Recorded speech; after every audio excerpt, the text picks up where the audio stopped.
Despite being victorious, Bret Hart's post-match attack on Steve Austin only served to galvanize the fans into fully supporting Stone Cold. And Austin, even in defeat, would only increase his reputation by living up to his word, refusing to surrender in the match. Steve Austin fighting the sharpshooter with everything he has remains an enduring WrestleMania moment in a career filled with them. 4 years later, Austin found himself in a very different position in WWE. Taken out in a heinous attack at the 1999 Survivor Series, Austin would be out for nearly a year before returning at No Mercy in 2000. Austin would first look to exact revenge on those who took him out, Rikishi and Triple H, before setting his sights on regaining the WWE Championship. Stone Cold would then head to the 2001 Royal Rumble, entering at number 27.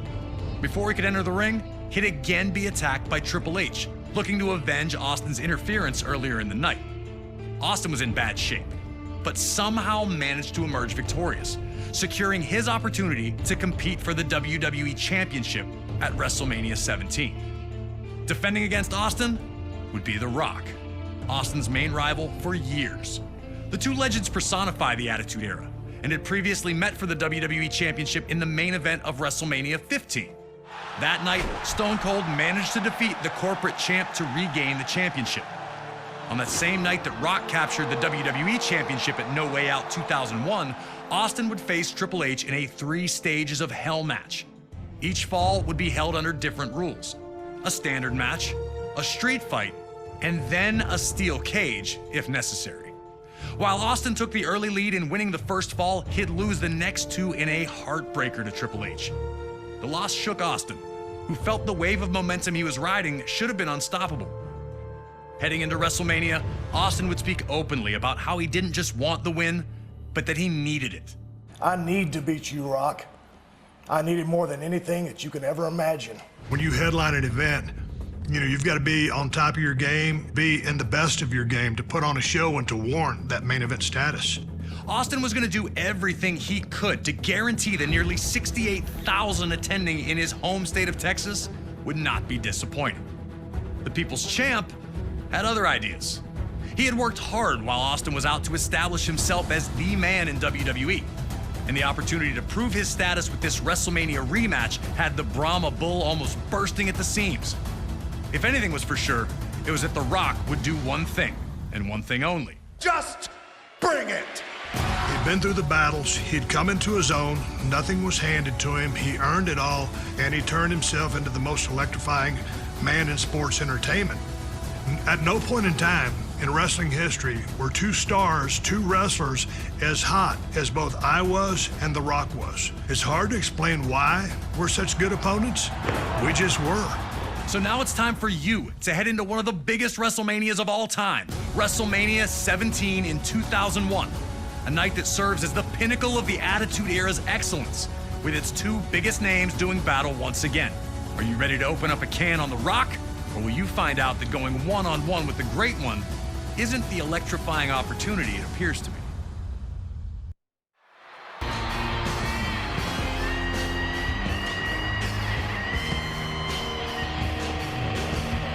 Before the bell could even make this match official, the action was underway. Austin was proving that he'd do anything to win, first attacking Rock while his back was turned, and then looking to use the WWE Championship. Rock had a brief moment where he unloaded some of his trademark rights, but then ran into Austin's Thesz press. Austin was wrestling with a hint of desperation not usually seen from him. A very, very fast start for Austin, as he'd use a couple of his running elbows to rattle Rocky in the early moments. Was The Rock not ready for Austin's tactics? Would he be able to get back into the match quickly before Austin really started stomping a mud hole?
Once the action went to the ringside area, the brutality really got ratcheted up.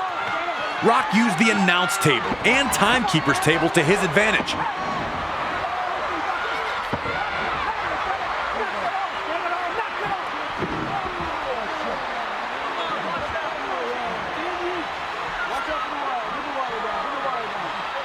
But took his eye off Austin for one brief moment, which allowed Austin the chance to clock him with the belt. Austin was really looking like a different superstar than the one we'd known the last few years. There was a sinister look in his eye as he yelled at officials.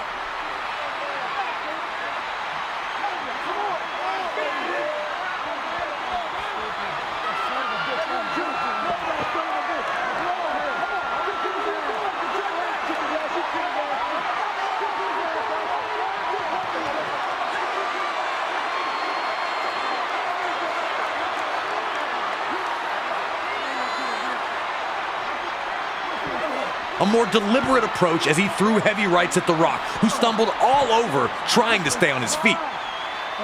Austin's face wore an angry sneer while he planned his next move, knowing he had plenty of time with Rocky hurt.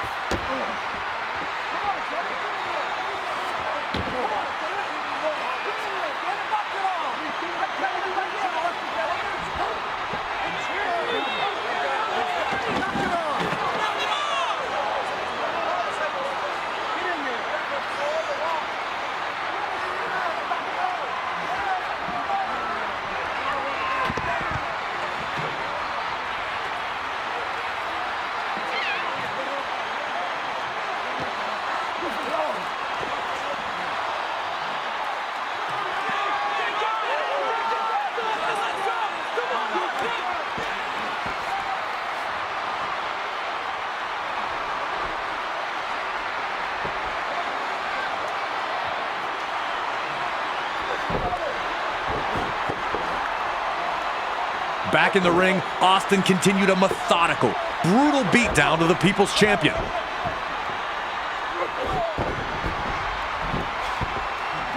Right after right after right, despite the objections of the referee, found their mark.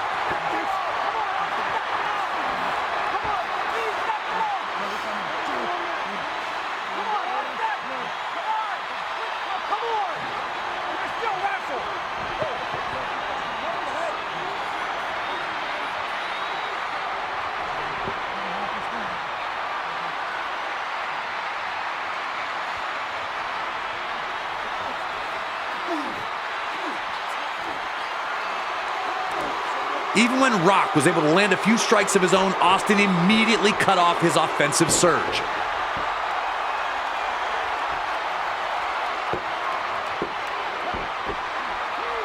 Stone Cold hadn't been WWE champion for nearly 18 months, and it was clear that this had done something to his psyche. The Rock wasn't the reason that Austin was out, but he had clearly benefited the most from Austin's absence. And it seemed that Austin was taking every opportunity to make Rock pay for taking what he considered to be his.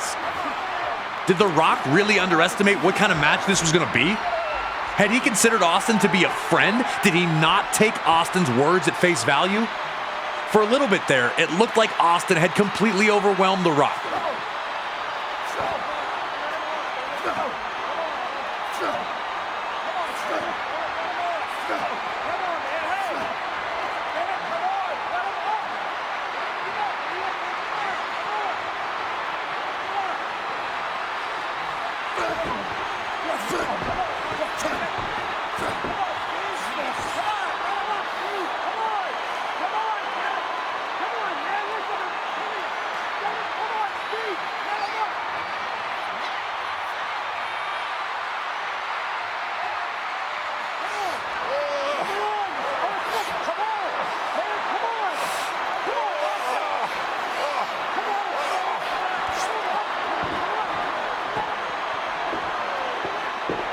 But The Rock never lost faith in himself.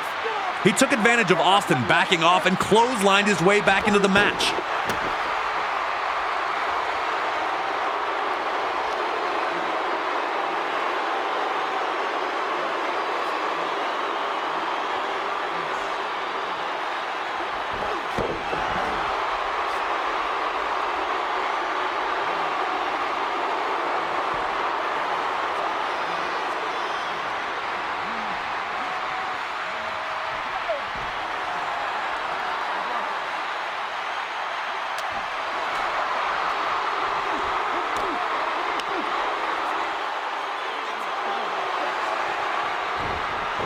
Once he had Austin down, Rock was able to reevaluate the situation. And once he had, he went to ringside to grab the timekeeper's bell. Instant karma, it seemed, was going to get Austin.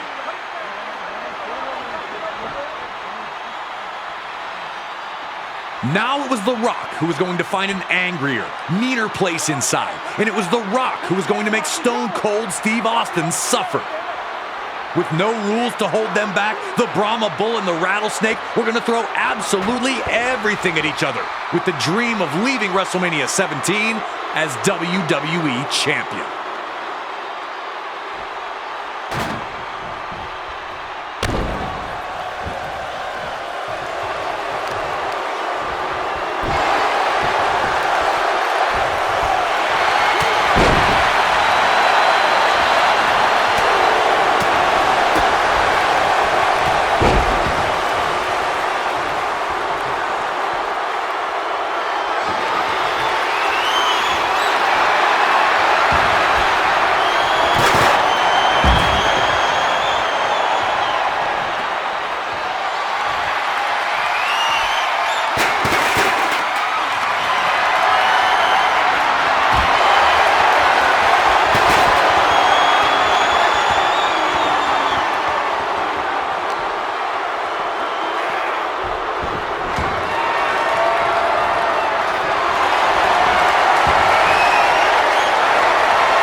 Back and forth they'd gone, but neither Austin nor The Rock had found that moment that would give them the win. As Austin attempted an Irish whip, though, The Rock would surprise him with a stone-cold stunner of his own. The millions and millions of Rock's fans exploded. Would this be it? Could The Rock embarrass Austin like this by beating him with his own move in Texas? Austin would display his hallmark grit, managing to kick out at the 2 count.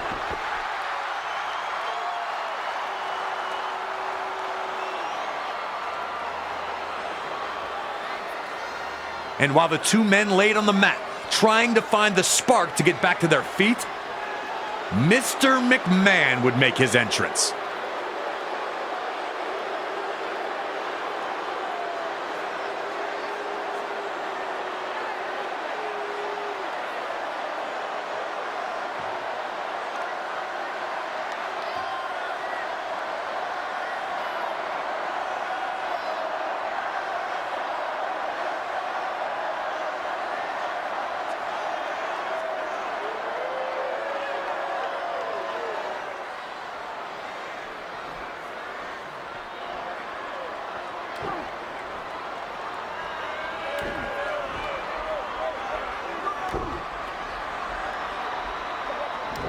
All eyes are on Mr. McMahon, but in the ring, Austin flattens The Rock with an incredible spine buster, which gets a 2 count.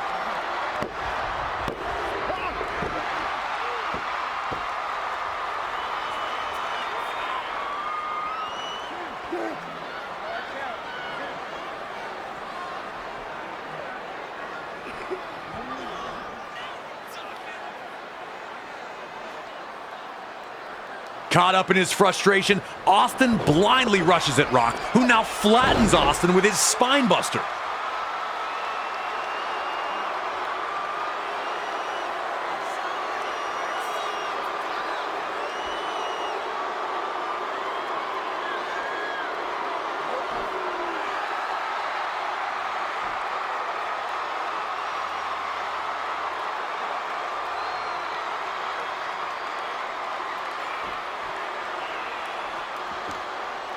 That leads to the people's elbow.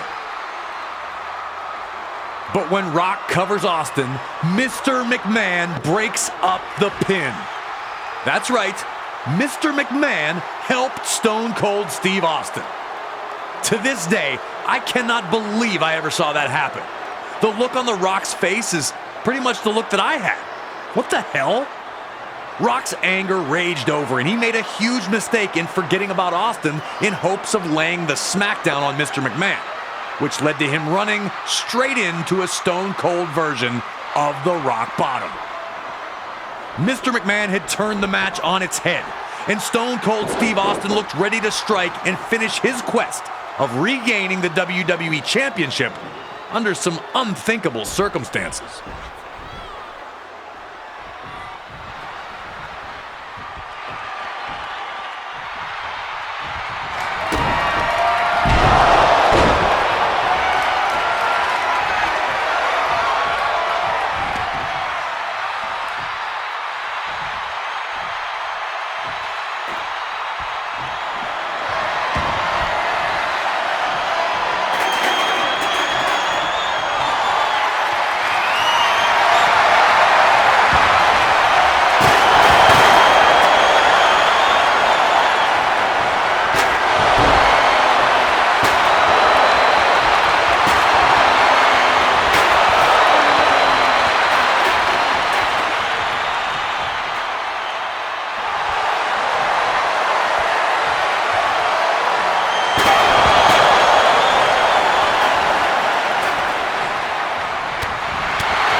It was inevitable. Stone Cold was going to win, and it was obvious to everyone watching. The Rock had been able to get back into it once Mr. McMahon had arrived. Now Stone Cold was obliterating The Rock with a chair as Mr. McMahon instructed him, and all we could do was watch. Somewhere in the darkest places of Steve Austin's mind, he had convinced himself that the only way to get back to where he was would be by teaming with the man who had been his biggest enemy for years. Had the man never really changed? Had he simply fooled the fans during those years where he was WWE's most popular superstar? Should it have ever been surprising that the man who preached DTA, don't trust anybody, was not someone to be trusted? Or had something changed in Austin while he was gone? And how could The Rock have ever expected anything like this to happen? Don't forget to subscribe.